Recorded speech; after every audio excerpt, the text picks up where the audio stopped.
Okay, a lot to take in. Yeah. Joining us now is CBS 4's Jim DeFede. And Jim, as you watch all of this unfold, you were mentioning some of it concerns you a little bit. Yeah, so, I mean, I thought what the supervisor said just there is spot on. You know, there is a process here. We're going through that process.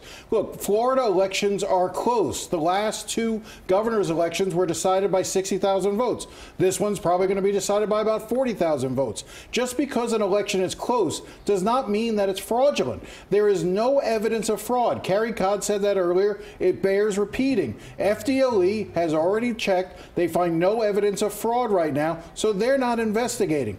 But what you have instead is, in these protests that are going on outside, both in terms of the Democrats and Republicans, a ratcheting up of fever that is just not healthy. And again, I made this point at 6. I want to make it even again now. You know, it was just a couple weeks ago, we were getting mail package bombs being sent from a site just miles from here, being sent to politicians who are being vilified by the president and by others. And here again, we're seeing members of Congress, members of the Senate, the governor, the president, all trying to weigh in to give the perception that there's rampant fraud going on in Broward when there's no proof of that. And what that does is it undermines confidence in our election system. Emotions really turned up. I want to remind our viewers that those are live pictures that we have right now of the canvassing board there at Broward County Elections Headquarters. There you are.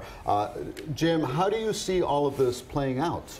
So one thing that's going to play out, obviously, is that you're going to see more court cases go in. Look, the supervisor in the Palm Beach was saying that she believed that she could meet all the deadlines. The first deadline is tomorrow at noon. But the recount deadline is coming up very, very quickly, November 18th. That means the machine recount and the hand recount have to be done by November 18th. Personally, I don't know how that's going to get done in time. I'm very skeptical. So the question is, do we count every vote?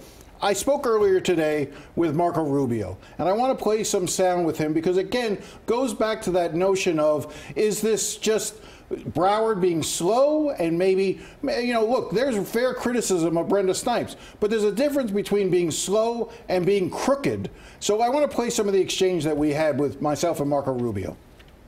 So do you believe Brenda Snipes is doing something deliberately to aid and help Bill Nelson? I believe that at best, the best case scenario, she is incompetent and doesn't know how to do the job. Worst case scenario is there is something nefarious involved here. See, but in between, within incompetence provides the opportunity for people that want to do wrong to be able to get away with it. See, but you're creating the perception that they're creating new ballots, that numbers, the governor in particular, suggesting that ballots just start showing up out of nowhere, as if they were created and are now being funneled through the system to increase the numbers. But those weren't my words. What I said is we don't know how many ballots they have. You don't know how many ballots they have. She won't tell anybody how many ballots they have. They're supposed to be transparent about that. You're supposed to say we have 10,000 ballots left to count. We're sorry we couldn't meet the deadline on them, but they're there. We're going to count them. We're going to get them out as soon as possible. They haven't done so. Do you believe there's some sort of mastermind who is trying to engineer new votes, illegal votes for Bill Nelson? No, I believe that they have votes that they are counting, and they will not tell anybody when they came in, how many of them there are, and what process they're using to follow. At the end of the day, as long as every person's legitimate vote gets counted, whether it takes 1 day, 2 days, or until Saturday at noon, what difference does it make? It makes a huge amount of difference. Number one is, if they don't know how many votes they have, how do we know they came in on time? Number one. How do we know that they haven't opened and canvassed them, as we know they did with 200 provisional ballots? She counted 200 provisional ballots before she had canvassed them. And once you open that envelope and take out a provisional ballot, there is no way to rematch it back to that envelope if it's found not to be legitimate. That entire process is now in question because of her actions.